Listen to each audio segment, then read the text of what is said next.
Hey everybody, it's Evan here, and I just want to take a couple minutes before we jump into this episode to let you all know about something that Cormac and I recently did that is a little different than what we normally do on the podcast, and that is that we've recorded a completely separate, standalone version of this episode with a visual component, and that's over on our YouTube channel. There will be a link to it in the show notes for this episode. It's around the same project that we visited, that we experienced ourselves when we were in Boston for the AIA conference in June. But again, a completely separate conversation with graphic elements. We're drawing on the screen. We're doing all kinds of analysis that we did here on the podcast as an audio version, but it just made a lot of sense to do it in video.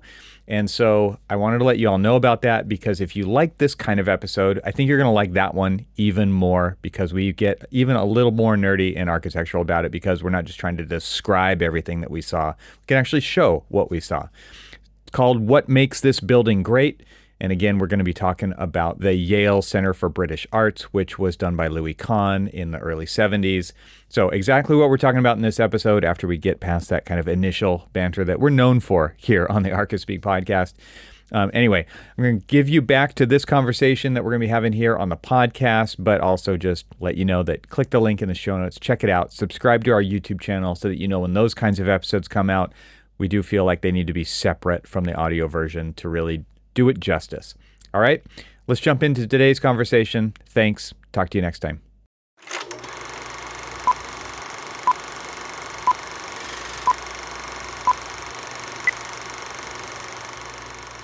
So my wife was talking about 6 degrees of separation. She was watching something, and she knows somebody who knows somebody who knows somebody that knew the actress that was in the movie that she was watching. Okay. And I started thinking there's the 6 degrees of separations of like Kevin Bacon and things like that. 6 degrees of Kevin Bacon. Yeah. Right. So I think we've had an episode called The 6 Degrees of Cormac Phelan. So what's interesting is I was thinking about this, and I don't know if on that episode we actually talked about it or not, but since, I've been doing a lot of like Miesian stuff, looking at Mies and visiting Mies projects and reading about Mies, and you can sort of see it over there. There's a Mies print that was just added to the household collection of 2. It actually is a collection if you have more than one. Yeah, okay. Congratulations. Then there you go. So I guess I'm like 2 degrees separated from Mies. Okay. Because how do you figure? Well, I was taught by Professor Paul Zor. Paul Zor was taught by Mies van der Rohe. That's it. And? I mean, isn't Congratulations. Isn't that the definition of like, the separation kind of thing? Is that? I think that's how it works. Yeah. I mean, if you were in a movie with somebody who has been in a movie with Kevin Bacon, then... So here's the thing. So now I started thinking to myself, okay, then that means that if I'm only 2 degrees separated from Mies, then that means that I'm 3 degrees separated from Korb, Gropius, Breuer. Way less than 6. Way less than 6. That means I'm 4 degrees separated from Peter Behrens. So, and just so you know, are now, just because I do a podcast with you, and they did podcasts, right? So yeah. No, I'm curious, like in our audience, what kind of connections there are, like the one you're talking about. I bet there's some pretty incredible connections, even with individuals that I can think of right now. Yeah. Well, I mean, so what is the separation that I know and walked around with Paul Rudolph? That's 1 degree, right? If you met him directly, I guess so. Met him directly, walked around, talking about architecture with him. I feel like I'm not degreed of separated from a lot of pretty famous architects. This is the definition of making it right here. You've heard it. Heard it right here. Cormac has made it. What do I win? Yeah, what do you win? You probably are just on some list somewhere. It just puts you on a list. You mean like no-fly list? Yeah, the no-fly list, right. You're on someone's black book. Oh, no, I was like totally just, she started talking about it, and I was just like, I wonder if there's like a 6 degrees of separation from the architects. Yeah. And then I'm thinking to myself, wait, then that means that I'm within 6 degrees separated from Frank Lloyd Wright. I'm This just is saying. an incestuous. I Um, think what you're talking about the no, incestuous nature of this because project. if you think about it, Frank Lloyd Wright visited and hung out with, at least stayed in his house, Walter Gropius, remember? Right, And right. so did Yep. Corp. And so here you are. Now look how No, here close. you are. Well, no, here we are. Uh huh. Uh huh. I'm That's just funny. saying, I'm just saying. That's funny. uh, we're pretty hot stuff. Does this That's make what you I'm feel getting at. better? Does it make you feel better about yourself? I mean, there's times when you sit there and question your life choices and stuff, and then when you sit Yeah, back and wallowing and, in the and in think, the muck and the and then mire. when you sit back and you think about it, it's like, you know what? It can't be all that bad. Look who you know It that can't knew be. somebody that knew somebody that knew somebody that knew somebody, Right, right? right. I said the incestuous nature, but this is the oldest profession, so I think that just goes with the Mm, par for the course. mm. There's one that rivals it, and they're kind of the same. No, that's what Kind I'm of the same. saying. That's exactly what I'm saying. Exactly. Yeah, I think architecture is older, However, I've and always probably I've always made the contention that one of them gets paid and one of them sometimes quite doesn't. all right. What are we Uh, talking about? What are we talking? What are we really talking what are about we this week? really talking about today? I believe it's like a part two of The our trip next part in the series. So what project do you want to talk about? I have one in mind. project. Yeah. Project. Yeah. Do you want to go with area or do you want to go with project? Sure. Let's Dealer's choice. ooh, it's like a roulette Yeah. project.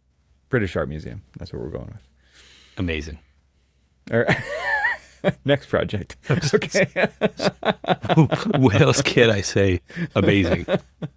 And here's Okay. so Can you here's the set the funny scene thing. real quick? Set the scene. Set the scene of this because this is Can, you're doing. You can, made this happen. can I tell you how lucky we are to actually have been able to go and see it? Because from How what I lucky were we? understand, I'm just well, ignorant here. well, from what I understand, it had been under renovation for quite some time. And a lot of people who've tried to see it in the not too distant past, maybe within a couple of months of us seeing it, weren't able to see it because it was closed.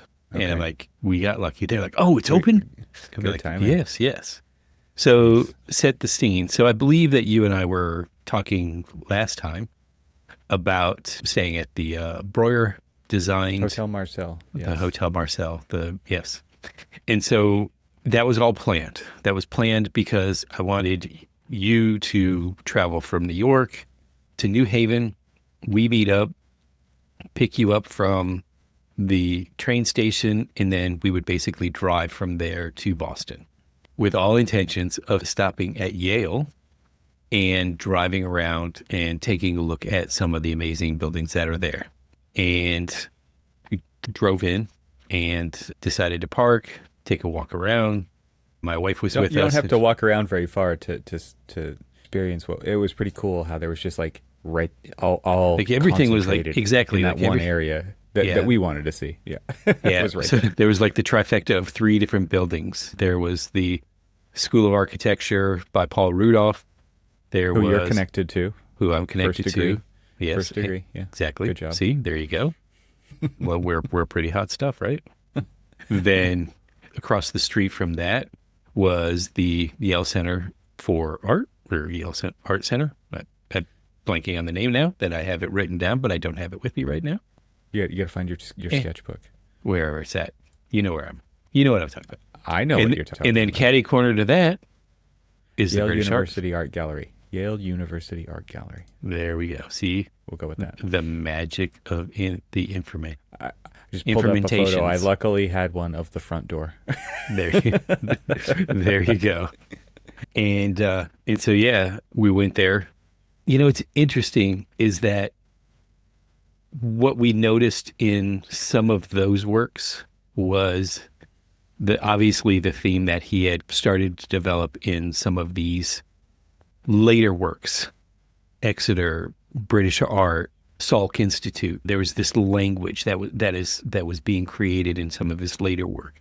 Yeah, And it was developing. It was crossing the boundaries of these projects for sure. the thing that I loved the most about that is from the second you walk in the front door. Now, I will say that the exterior is somewhat nondescript. Pretty sterile. Yeah. And I think it's very purposeful, very intentional that it does that, because it's not what's really on the outside. And he's even said that I've watched an interview, and if I can find that interview and find the YouTube interview that they did with him, that he basically talks about, it's about what's on the inside. It's about the art gallery. And he, even the Yale. It's like you, Cormac. Yes. What really matters. It's Wow. not the exterior. Yeah. That's hurtful. What? It's What are not you that talking it's about? not that you're wrong. It's just you point that out, and I always have to come to terms with my grotesqueness. What? I think that's what you're getting at. Oh my gosh. What's the word? That's definitely the word that comes to mind every time I see you. Yeah. Exactly. It's like, ooh. Talk about a face for radio. I get it. I get a shiver. Yeah. It's definitely a face only a mama could love. Yeah. You're definitely right about this building, because on the outside, who would have thought that what's on the inside Yes. based on what's on the outside? So this is I think we even kind of talked about that a little bit when we were there. It's like, well, first of all, you wouldn't know. And then like even the entry, like the procession through the threshold into the interior, it's a deep entry to get you to the middle of the interior, which is pretty interesting. But it is just literally a recession in the front by the removal of the solid mass. So you get this void, and it's like, oh, that's where I go in. I mean, it is pretty obvious, but at the same time, it's like, it's just such a simple move to get. Yeah. It's not like announcing an entry. And if you think about it, it's very spot on the way that basically you take this simple rectangle and you've carved out the corner of the lower portion of it. So it's multi-story, and just that single story carve out that takes you from the sidewalk and it takes you to the front door. But it basically compresses you. It darkens you, right? It does, yeah. It's and very then, dark, yeah. Then you walk into that front door and you're immediately bathed with light. Yeah, because you're in that open core. Exactly. That it's like this full height, 4-story tall atrium. Yeah. 4-story tall atrium, just completely clad in this beautiful wood.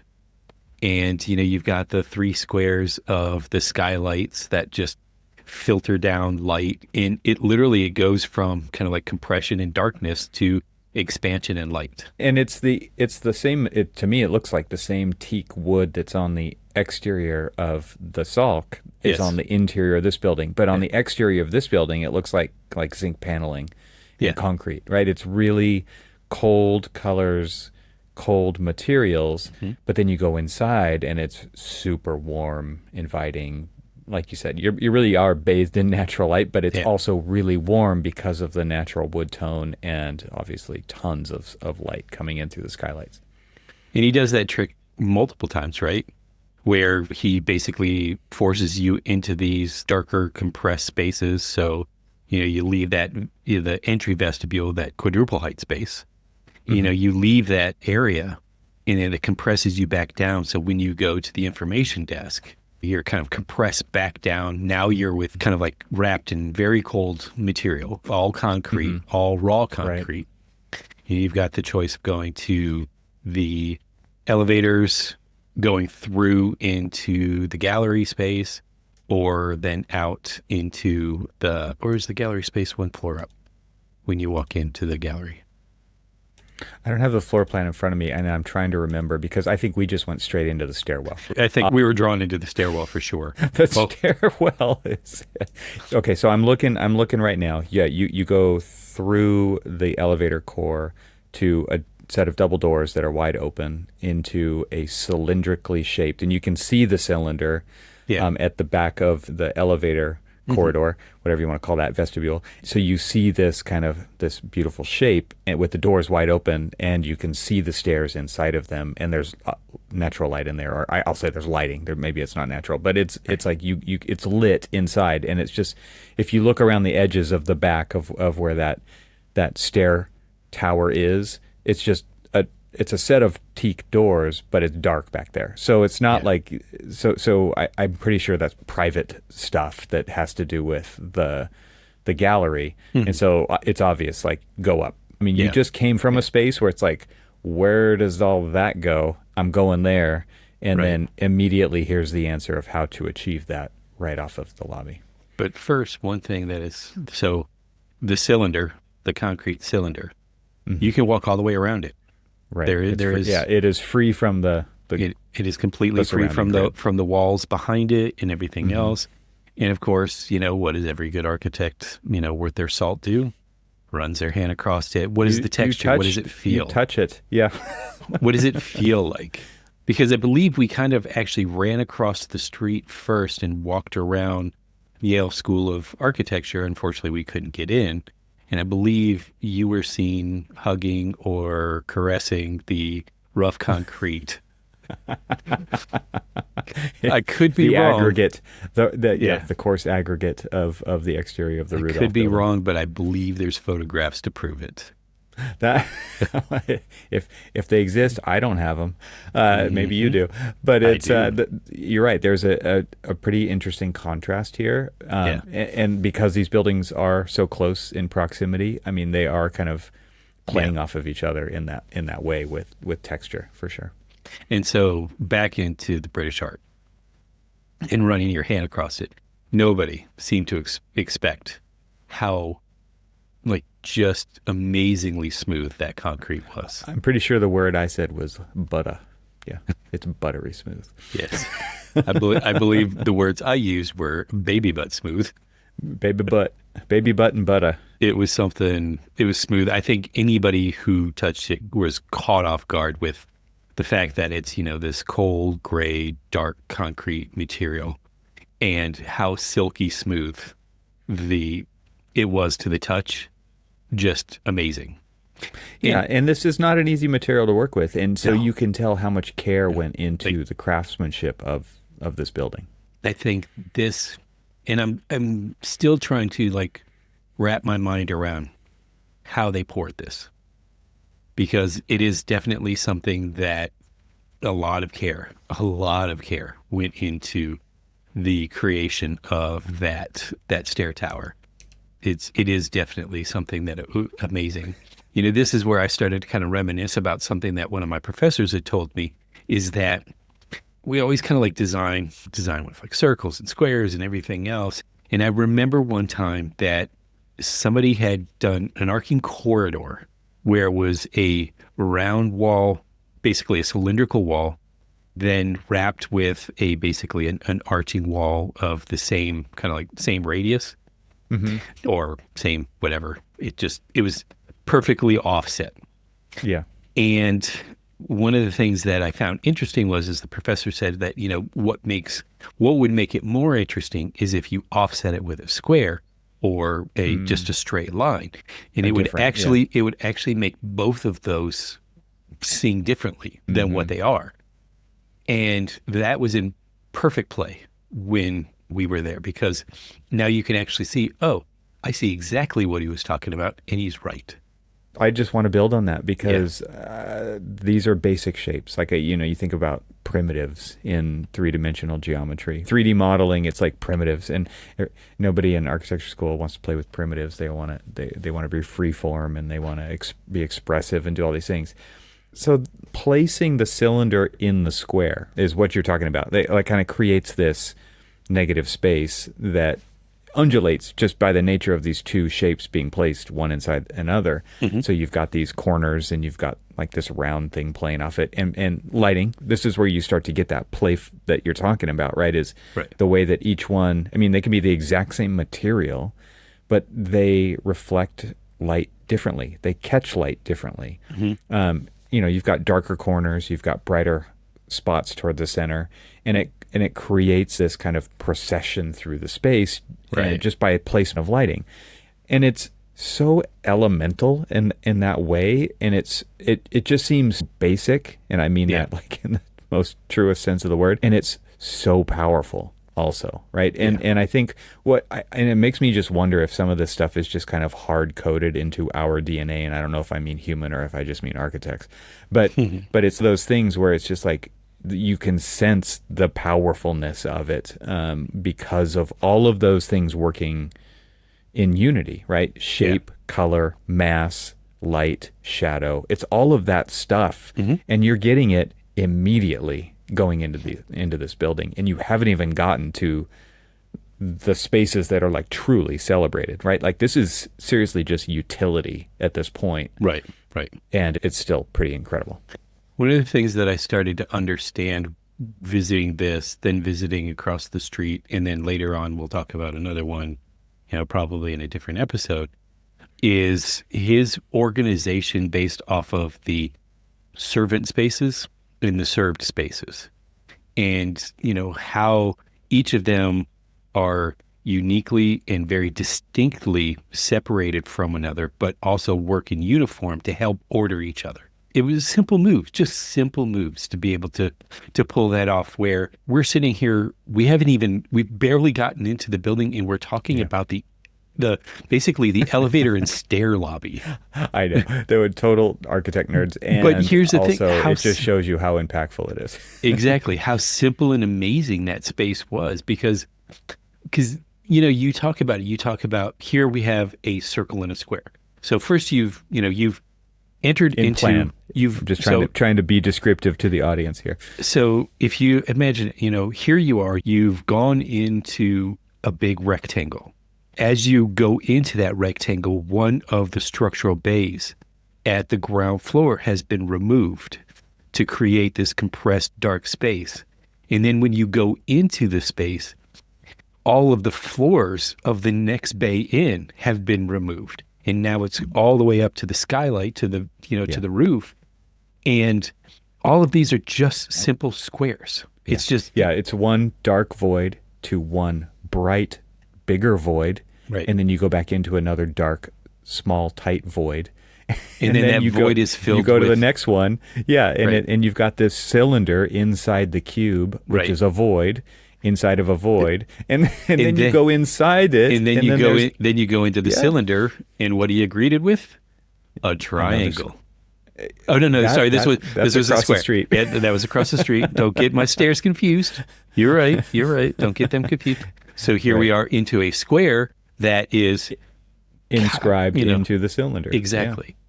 Yeah. And you're just like, come on. Like, I know. Just simple moves that are just so brilliantly done. And now, it's all like on the center axis of the building. Yeah. You're talking about the order of all of this. And it is so simple and freaking obvious. And yet it just goes to the root of the DNA of an architect immediately. Exactly. And so then we walk into the stairs, to the cylinder, and the cylinder holds the stairs, and they interconnect all of the different floors. And it's amazing because, of course, that same smoothness, that same butter texture of the exterior is carried off into the interior. But here's where I turn this over to you, because here's where you basically sat in awe for 4 flights. A lot of pictures. Took a lot of pictures in 4 flights of looking at stairs and handrails. Yeah, this is total stair porn central here. Yes. And what year was this project? Do you know offhand? It was 70 something, right? Yes, it was late 60s, early 70s. Okay. So basically the same time as when the Salk was being designed and completed. So the guardrails, and I mean, it's all this kind of steel plate that's just raw steel plate. It's all TIG welded, like super perfectly, and it's what's really cool about the guardrail handrail system was that it was all built up out of very simple pieces of plain flat steel, plate, and bent and formed into these really nice to touch, nice to interface with shapes. I mean, so it has this really beautiful radius, different radii that you never have to worry about. Like, it's a harsh, cold material, but it is soft to the touch, right? Yeah. And so you have these stainless steel kind of cylindrical rails that you're grabbing, but the guardrail itself that's built up out of this plate steel, and it's probably 1/8-inch plate steel, maybe even thinner, maybe like 3/32, but it's dark. It's this cold material, but it's totally inviting to touch, and it's really lovely and complex. It's like really well done. What's the interesting thing about that, though, is even though here it is, this cold steel, it didn't feel cold because I think because it being darker kind of helped warm that space up. And with just this, here you go, ready, the dappling of the light coming down from the top of the cylinder. And why? Okay, yeah. So this is something that you were really nerding out over in the stair, which was the way that, okay, so it's a square in plan. The stairs are square, and you're inside of a cylinder, so it's scribed in, Right. but it only touches at those corners, right? And so the stairs themselves, the treads and the risers, the whole run of stair is held off of the edge of the cylinder so that light can pass through, not just the middle of the whole stair, but along the edges of the stair as well. Because you're right, like there is this dappling of light because the lighting in there is warm, and it's at every landing going all the way up. But there's also a bunch of, I think it's a skylight at the top, like through glass block or something. We'll get there in a minute. But, but just to let you all know, of that filters all the way down to the bottom. Exactly, yeah. What's interesting is the cylinder itself actually stops short of going all the way to the roof. And so when you're in, and I don't want to give it away, another space, you see that it stops short. But it's capped off with glass block. And then above that is the skylights. The major and so skylights, you do get that light coming through. So it's that borrowed light that then is just because of, and I know that there's certain people who may or may not listen to the show that really hate glass block. I mean, this is a magical use. This is the way to use it. This is the way to use it. If you're going to use it, this is the way to use it because this is the case study. It created such a different kind of light. It was a diffused light, but it was also kind of a very dancing, I don't want to say disco ball-esque. It wasn't like that, but it wasn't a consistent, harsh lines and all that other stuff. It's like a caustic pattern on the bottom of a pool, right? There you go. Or there you go. Reflecting off of a pool surface onto a wall or something where it just kind of dances along like you're talking about. Yeah. But it's a refraction, right? Exactly. It's a reflection and a refraction. And then it's augmented with synthetic lighting too. So all the way down, because this is a 4-story stairwell. So and what's really interesting too is that the floor of the building is not concrete. The flooring on the first floor, at least, is terrazzo, and that terrazzo is the tread of each step and the landings going up, and so it's just like that material continues to take you upstairs. I mean, that helps warm up the stairwell, right? Because this is a totally enclosed. There's no windows to daylight. There couldn't be. It's in the middle of a building anyway, except for the skylights at the top, which we just mentioned. But it feels nice in there, even though it's this. It's a heavy space to be in. To get you to go upstairs. So it's not like the kind of space you want to hang out in, like we wanted to hang out in. I was going to say, normal people don't. It took us it took us a while to get up to the second floor. A commonly long time to get out of a stairwell. Yeah, I don't think your wife was in there as long as we were. No. But you kind of go through it, and you're just looking at every detail. It's one of those things that really encourages you. Why did they do that? Oh, that's interesting how those two things go together. And it really encourages you to kind of study it as you go up. Yeah. And, so one of the things that, you were talking about is that I was kind of enamored with is the fact that not only equally, I think you were enamored by the fact that you've done a lot of metal work in, your handcrafting. I love stair design. I just truly love stair design. Yeah. And I realized, I guess through some form of osmosis, maybe I actually learned something in architecture school, but that I've copied him on stairs where there's by holding it off, doing the hold off. So not only did he hold the stairs off the wall, so there's a visible gap between the wall and the end of the treads. But then what he did was also hold basically the tread surface that's inside the handrail that or the terrazzo. He's held that in from there. And so I remember, one of my favorite stairs that we've ever done on a project was we held it off of the wall, then held the terrazzo, the precast terrazzo treads off of it, but it was just a folding metal plate that, went down the stairs, and then the treads themselves kind of like floated inward of that. And so there was kind of this zone of like, here's like the gap between the stair and the wall, here's the gap between the handrails and the treads, and then here's the treads.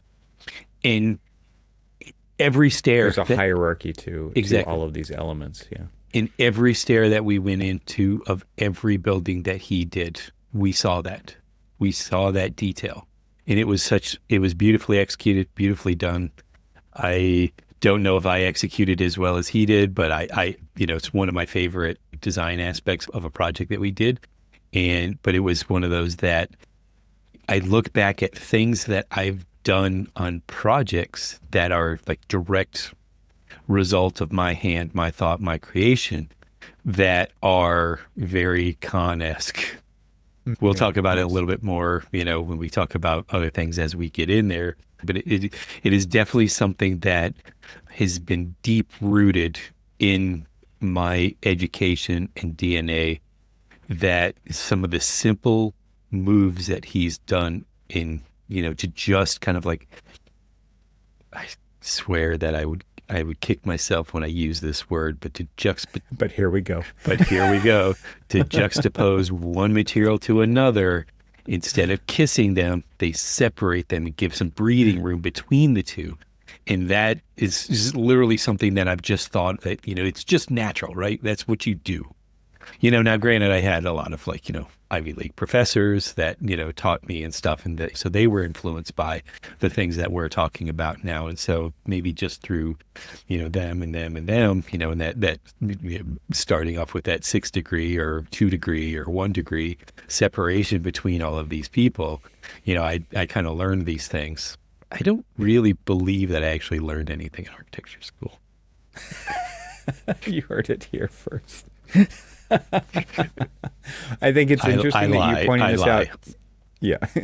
You do start to see that. And I think it was already apparent. It was happening on the exterior of the building. It was happening in the lobby. Yeah. But in here, you really start to see it because you're right at it. Yeah. And you can see the literal, like, we don't allow these two materials to get too close to each other. Right. And that could be 1 inch, 2 inches, 6 inches. It depends. But you do start to see it, and here it is with the treads, and they're just holding them back from the edges of the poured-in-place concrete stair. Yeah, it's really cool.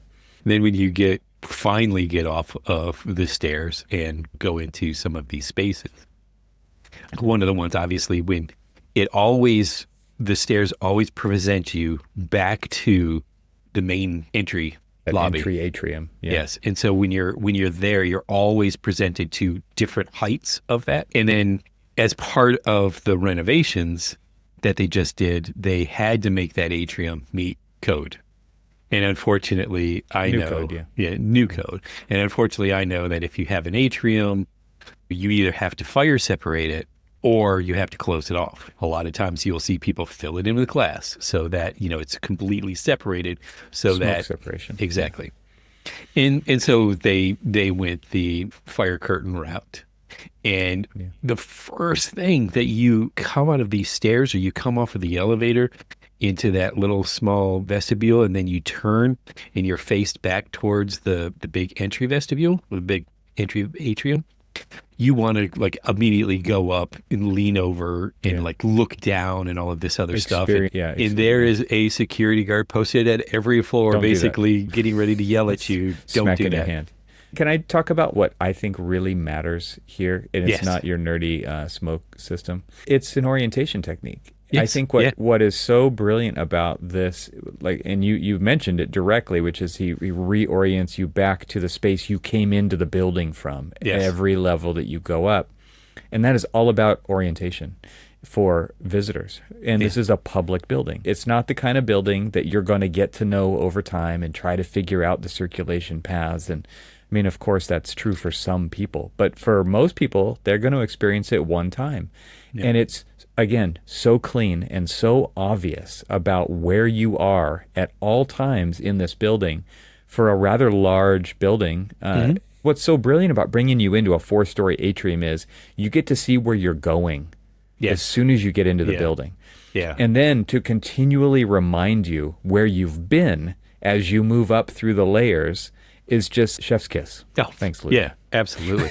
The thing is, and now that you say this, so you come in, you like, of course, you're just sitting there kind of like awestruck looking at this big, atrium space that's just beautifully warm. You've got the framing of the concrete structure, the held off inset wood panels that in one of the documentaries, he called it basically these, ghost reveals.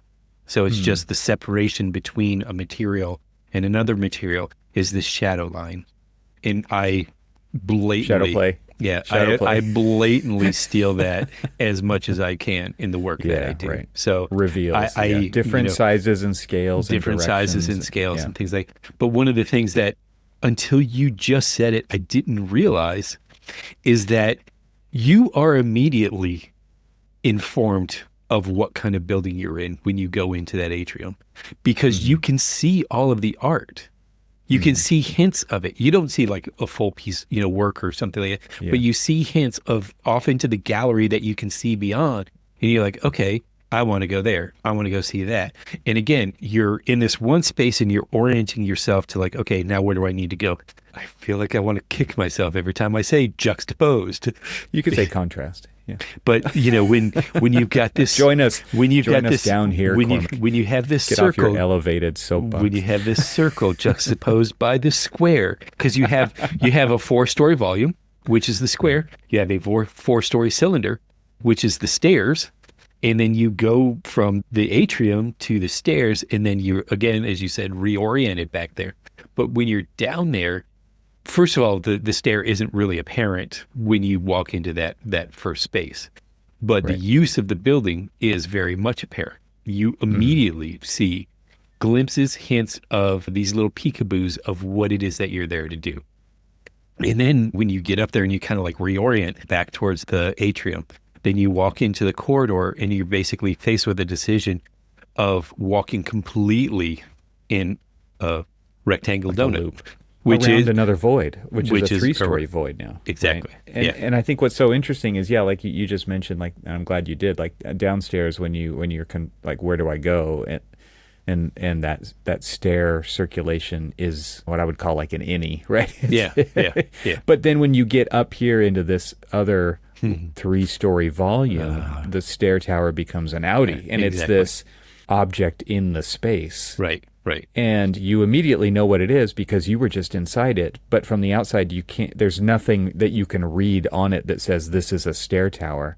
But you already know because you've been in it. Right. And so what's cool again is this is an orientation technique. Now you're totally inside a building. You can't see out at all, and you're in another 3-story volume. And you're like, okay, that's how I get up to the next one. I'm going to go back to where I just was. Again, reorienting you back to this very simple diagram of circulation.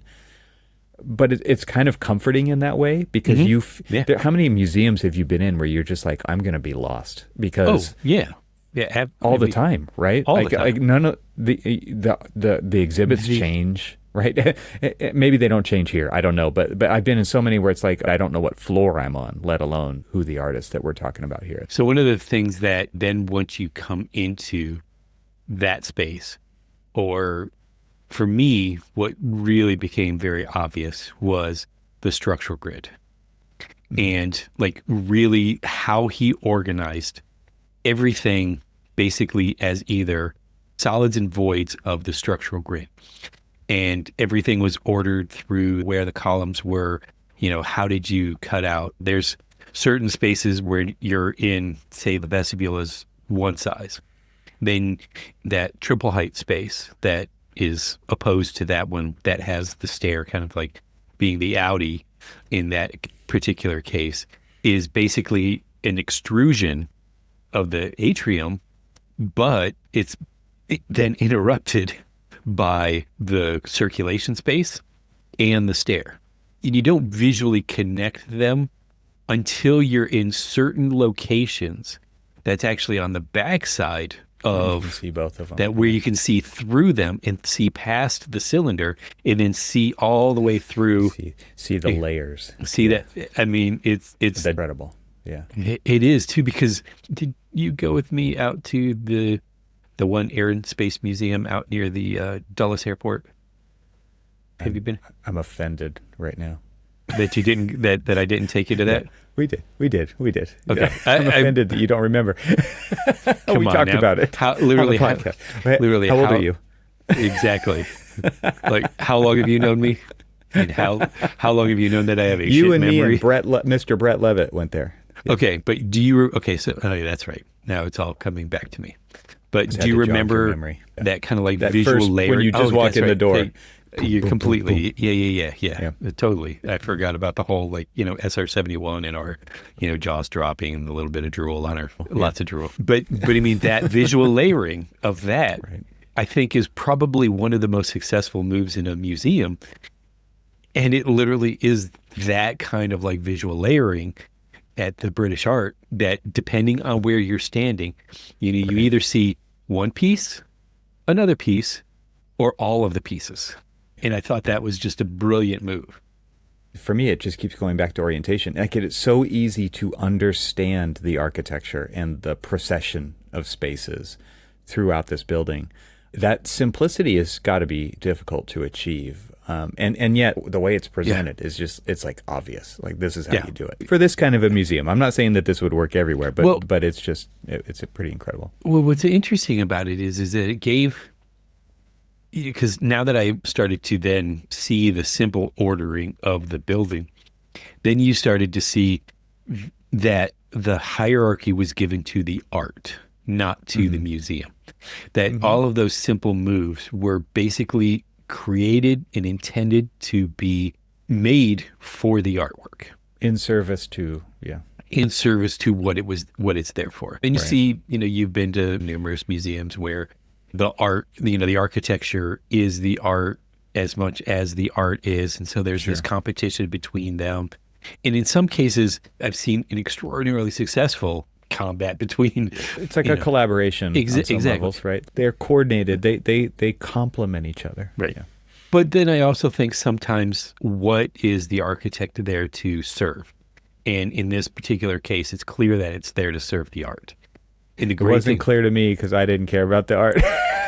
Well, but I mean, I know what you're saying. Yeah, but what was amazing about it? So here, let's just, when we got all the way to the top floor, and here you're engaged with all of these like clear story. What do we want to call them? These pyramidal kind of like clear stories that they had. Yeah, they're kind of a prism. Yeah. Really beautiful, filtering the way that they filter and refract the light. And so it doesn't filter so much intense light into the space that it overwhelms the space. It creates a nice, constant, simple glow that lights the space up, that there's like absolutely, almost in a way, no need for artificial light, with the way that the fourth floor kind of like pulls in all of this light and basically cascades it through, whether it's through the atrium spaces or, and then filter in from there, or just on that one. It is a master class on how to control natural light to basically do your bidding, because then, as this podcast is highlighted, wind me up, get me going, and I'll just start talking. I'll talk to the wall if the, if the wall is willing to listen. I know you'll talk to the security guards about it. I know that I'll talk to some security guards, which was interesting, is that they were very interested in it, or they were very nice and made it look like they were interested. But what I did actually find very interesting is I did notice that you and my wife like just slinked away as you saw me, like, gabbing. There he goes. He's talking to like, I'm going to go see more of this building while Cormac talks to the security guard for 30 minutes. Yeah. About the building. I just wanted to mention, because you talked about like that cascading light. That's a great way to describe it. And I'll say, I wonder what this place is like at night. So during the day, it's amazing. And so obviously there is artificial lights in here as well. And there's a lot of different types of cans. And I mean, I think the lighting design is really well done. And I bet it feels really different at night. Yeah. Oh, yeah. And another building that you hear me talk about a lot is the Glenstone Museum in Potomac, Maryland. And what I find amazing about that one is that they do a very similar thing where they have, these light monitors that bring in a lot of daylighting. But then what's interesting about it is that they also have it very light controlled where, so if it's overcast or if it starts to dusk or whatever, the artificial lighting will actually start to slowly ramp up. So it will stay consistently that same type of light. Like throughout the intensity. The light intensity, the light color, like everything is controlled in a way that's what you feel. Interesting. I kind of hope, like that something like that kind of occurs here too. Can we go back into the stairs? Cormac? Sure. Well, I mean, if we go up to the fourth floor, so we just got to experience kind of this second void inside the donut, and you saw the stair, the outie of the stair that I called it, right? But it does, like you said earlier, it doesn't go all the way to the roof, so it's held short. Mm-hmm. And I think that was an interesting choice, right? But to your point earlier, it's like those prismatic skylights continue over the top of the elevator, and then in the cap of the cylinder are those glass blocks that we talked about, and they are placed in the top of the cylinder in another square that's been scribed into the lid, and it's 45 degrees off of the orientation of the stairs. So it creates this really cool, like you talked about, like that dappled light effect, and that those caustic patterns are literally printed on the walls. Because you are at the lid of the cylinder when you get up to the fourth floor. You're not at the lid of the building, which is probably 10 feet or 8 feet higher. It's held short on purpose, again, to kind of compress you before you move out into the space, again, oriented now at the top of the entry void that you came into the building, which is really cool to experience it on all those different levels. And the prisms of glass over that entry void were different than they are on the inner void. They are more clear because there's no artwork directly in that entry void. So the light that comes through those is like literal skylight lighting. But back in the inner void, I don't know what else to call these things. It's much more prismatic and filtered because that's where the art is, and it has to be protected from the UV. So such a different experience in all of these spaces from the skylighting, which is so cool, but it's right there, and it's this really simple move that has a really dramatic, deep effect on you as you're kind of elevating through the building, getting closer and closer to the light, which is at the top. And here you just kind of get to feel it. So it's like this spatial compression, but the lighting is at its most intense, which I think is kind of an interesting contrast as you get to the top of the stairwell. So thanks for obliging me getting back into the stairs here. Yeah. So I do have one question real quick. I guess if kidnapped you is the right word, because like you were like, yeah, man, why do I have to like kind of go out of my way, take a train? Can't you just come pick me up and let's go there? I don't want to go to Yale, man. But would you say if this is on anyone's bucket list that this is something that they have to see? Only if you can get inside, but yes. Yeah. Absolutely. And this is what I drew this contrast when we were there, because you haven't been to the Salk yet, right? No. I mean, you're a loser. But I know. You don't have to get to the inside of the Salk. Like, of course, you want to get in the courtyard of the Salk, but the actual inside of the Salk is not utilitarian. Project is about. It is a lab building. You've got to get to the inside of this because this is the courtyard of the Salk, but in a completely different way. So the British Arts and the Salk were basically the last two projects, and from everything, they basically are the opposite of each other. Mm-hmm. One is very much an exterior exercise of space making of the exterior place, right? the courtyard and the arrangement of the buildings and everything else. I mean, yes, it is also designed for being a lab building and a research facility and things like that. But I think everybody always talks about this is his masterpiece of exterior.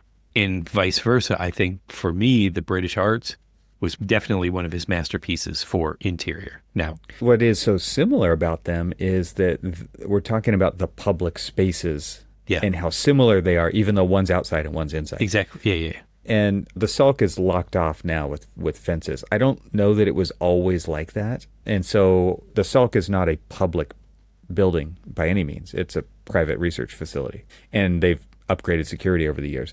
But I'm pretty sure that courtyard was open back in the day, as it were. And I think what's so interesting about what Kahn did in both of these projects is like he really is kind of commanding the environment. At the Salk, you've got this trough that runs down the center of the courtyard, and on that one day of the year when the sun sets and it's aligned with the trough, and it's just this glorious experience. And in this space, it's a completely different function, but he's still commanding the light as it enters this building, and the way that the building interacts with this much, much larger idea of the environment, I think is what makes these both so successful. And it is interesting that they're both happening at the same time, and there are very close similarities, and there are very big differences at the same time. Obviously, two completely different projects, but you can see in the mind how there is this culmination of his work coming together in very different ways, but in these projects that do seem linked in a very tangible way. You definitely see an interesting evolution of an idea and how he plays it out through a multitude of different buildings, trying out these ideas, like the simple way he treated the stairs and all of the different ways the buildings that we went to had similar ideas but different executions of a stair.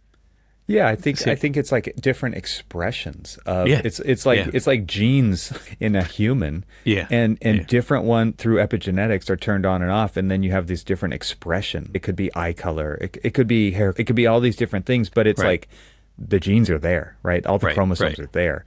And you see that in the DNA of these buildings, and it's a slight change, different expression. So cool. So cool to see that.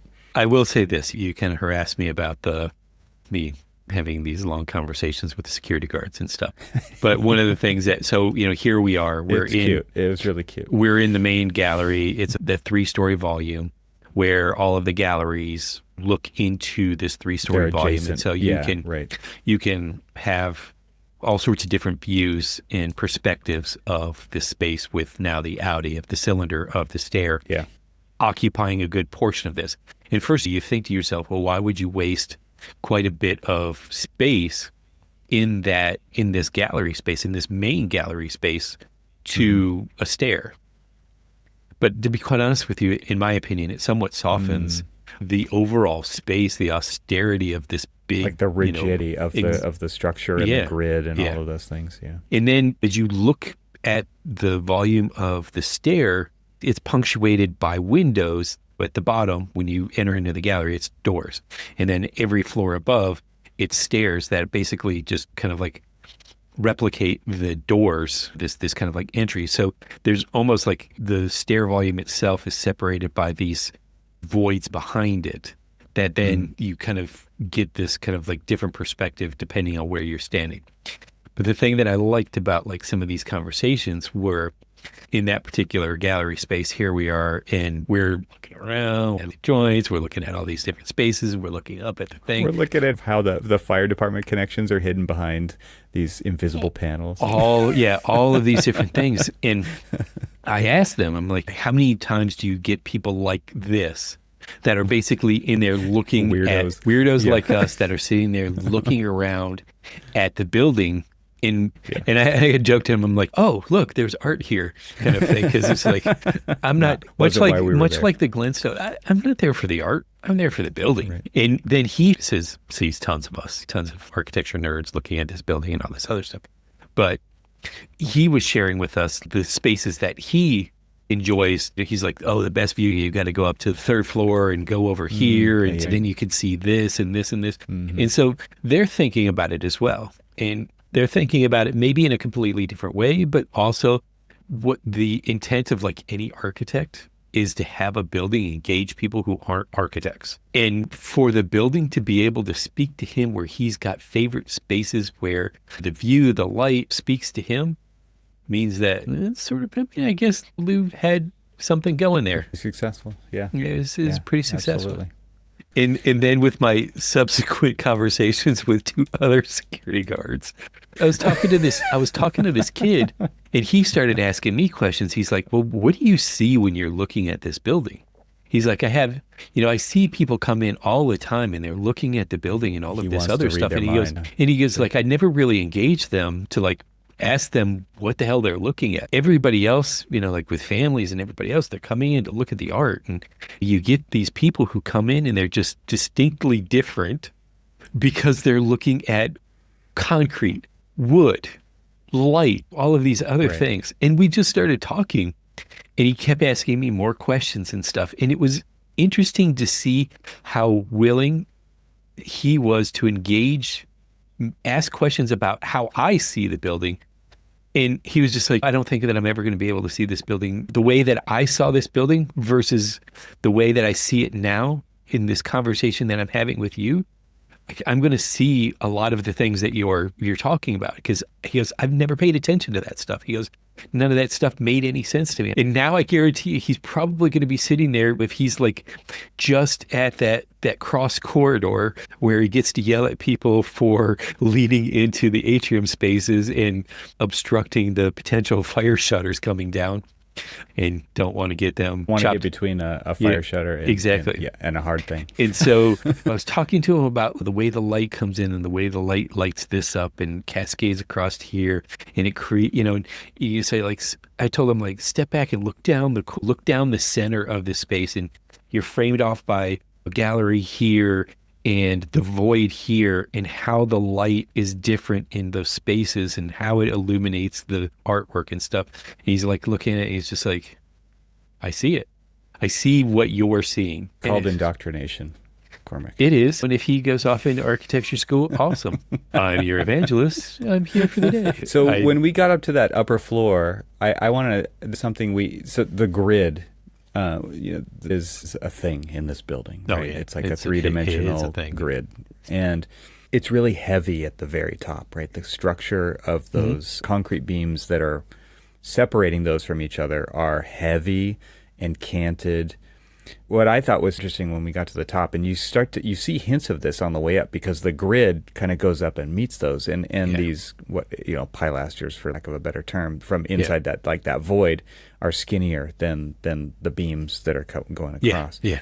But then when we got up into those upper galleries, you see the grid on the floor, because they've brought the terrazzo up just where the grid is, and then there's squares of carpet in between there, right? Yeah. And then the way that the columns go up, and these very thin concrete columns go up, and they don't quite touch the underside of those trapezoidal beams. They're held with a reveal off of it, but they're so much smaller. The footprint of the column is so much smaller than where the beams intersect. And all of that is just the scale and proportion of all these different elements and the way that they touch or don't touch. I thought it was just this incredible study that could be done about that. That, in another building that we'll talk about in a future episode, because it's repeated again, it's one of these language where he's R&Ding these ideas that he R&Ds throughout execution of different buildings. But you see it repeating over and over again in different forms. In one, there's this exterior expression. This one, it's kind of this interior expression. And even in a way, it has an exterior one where, you've got like this heavier, wider columns, and then they slowly shrink as they go up. And you see that same thing as you're saying. When you go inside, they still shrink when they go up, that they're Yeah. smaller, And lighter, it thinner. makes sense, right? Like, Right. because they're not holding up as much. But I Exactly. think it's, Yeah. well, how many times would you just copy paste Oh, yeah. to put It's it just like, in a modern I got 3D a, sense, I got a right? It's 60. just like, Yeah. yeah, they're Right. all instances of whatever's on the bottom floor. They get the same thing on the upper floor. Not here. Nope. Nope. And why not? Because they don't need to be. It's because of the use of the atriums. You can see that you're visually connected to the one you're standing, say, behind you, and then you're looking back towards the atrium, and you can see clearly, because I think that was one of the first things you and I were talking about when we walked into the atrium space, was this kind of like descending width as it goes up. You pointed that out. It's funny because I've never noticed that before, because it's like you're just glancing at this stuff. Okay, what's on the next page? What's on the next? I Yeah. want to get to the cool stuff. Right. But this is the study. They get thinner and then a little thinner at the Right. top. And the material fills that space in. Sometimes the gap, the reveal between right. them gets bigger. And that is Yeah. maintained. Like, it maintains one line while these other stepping is happening. That level of study is absolutely incredible. It's so cool to actually see it. And that's when you say, I can sit here in this space for hours, just staring, just sketching, just Totally. photographing, just watching the way that the light moves across the space. That would be a really cool thing to be able to do. I think one thing I do notice, like I'm looking at my pictures, is you do see a dark spot on the concrete at hand level. People are touching these buildings. I mean, this is not different than like the IMP, like the corner of the museum in Yeah. Washington, D.C., where it's Yeah. literally worn away because so many people Yeah. want to touch that sharp edge. It's like, don't touch the art, but you can touch the building. You know, That's it's cool. funny. I got to tell you this real quick. Real quick side note. You just mentioned the IMP corner, East Gallery, National Gallery of Arts in D.C. This is the second day in a row that I've talked about that particular detail, that particular corner, really? that particular dirt spot. Yeah. It's kind of amazing. These are the things that are lasting memories of things. It's just like, why is this like, this beautiful little sharp edge? Or how the hell did he get this concrete so smooth? Or why is this descending width of things as you move up through the building and stuff? And now we're like, oh yeah, if it's just a 16 by 16 column, we're going to do that 16 by 16 column all the way up and not even think twice about it. We're just going to do it all the way up. And then you think, it's just like, well, why? To be quite honest with you, if you were working for a developer or something like that, if you like shrink it as you go up, you're actually saving them on cost of material and everything else. But they're just Kind like, of. no, actually, I can just reuse that form all the way up. Yes, And yes, that's the problem, yes. is like, Efficiency. Right. yeah. I don't think this is one of those exercises of, if Lou was just able to convince them. I don't think they had a choice. From what I This is just understand, what you get. from what I understand, the one thing that he didn't waver, they're like, Lou, I think we should do this. He's like, yeah, hey, thank you for your input. Shut up. I'll take that into consideration. I heard a funny story about, I think it was Mel Brooks, famous movie spells and all this. He would go into the studio office and talk with the producers, and they had input for the film. And he would take in a yellow notepad, and he would write all their input down. He would get really excited about it. Oh yeah, great idea. It was like, you should do this in the movie. You should change this character. You should. Oh yeah. And he'd write it all down. And the meeting was over. He'd walk out of the room, rip out the pages, wad them up into a ball, and throw them in the trash. There you go. So if Lou was like that, more power to him. There was another thing that he did that we saw in a few buildings, and so I guess we can go back to your nerding out about the shutters that come down. He's a master at multi-use of what goes in the grid, right? Yes. He has these service bays, Yeah. but in this building, it's the structural grid and it's the mechanical grid. Yep. And somehow they're all in the same place at the same time. And you and I were standing there staring, just like, because we saw a fire department kind of connection. Yes. And we're sitting there, it's like, oh, look at the way that he hid the standpipes. Because here you got something that normally you would see standpipes within the stairs, run them up through the rated stairs, and be right there. they'd be right there. And here he took them out of that because the stair, that's an architectural thing. Special space. Don't Yeah. put anything in here. Right. And the thing is that we talk about, it's just like, oh yeah, but this is the way that the code this prescriptive code. It'll talk about this and we'll do this. And this is what we have to do because that's what the code says. And I see these spaces, like I see the Apple Store in Chicago or go back to the Glenstone again. And you see, it's just like, okay, well, you need standpipes, but they put them in locations. You need fire extinguisher You need cabinets. fire extinguisher cabinets, but they conceal them in a very, very simple, beautiful, elegant way. And he does the same thing here. And it was just like, who would have thought that back in the late 60s, early 70s, here's precedence for fighting the law. I wonder if that's original. Do you think that is original? Those metal covers over everything? Yeah, I do. I it really wasn't do. part of the renovation? Because I get a book sitting behind me that I won't swing around. That it completely works. Cool. And actually has photographs of those. That's pretty cool. I'm really impressed with the level of detail in which the utilities are organized. Yes. And so you just don't see shit all over the walls, like all these little warts. And you see the outlets are in this one zone. At the, simple. Yeah. It's stuff where it's like, there are these zones and this is where those things are allowed to go. And we have to figure out how to make that happen. And they did. I mean, it's super successful in service to the art. Right. All of this stuff literally disappears because it's well thought out and well designed, and it allows the art to stand alone and not have to have these warts detracting from it. Well, we've gone on quite a long time about this project. I hope people enjoyed this conversation. This is why we got into this profession in the first place. So if you did like it, let us know. Yeah, please. Hit a thumbs up on YouTube or go to archispeakpodcast.com. Click the feedback link, leave a comment on the YouTube video, hit us up on LinkedIn. We always post about the episodes on there. And more amazing architecture to come in the summer of Archispeak going to the AIA conference. Yeah. All right. So next time. See ya.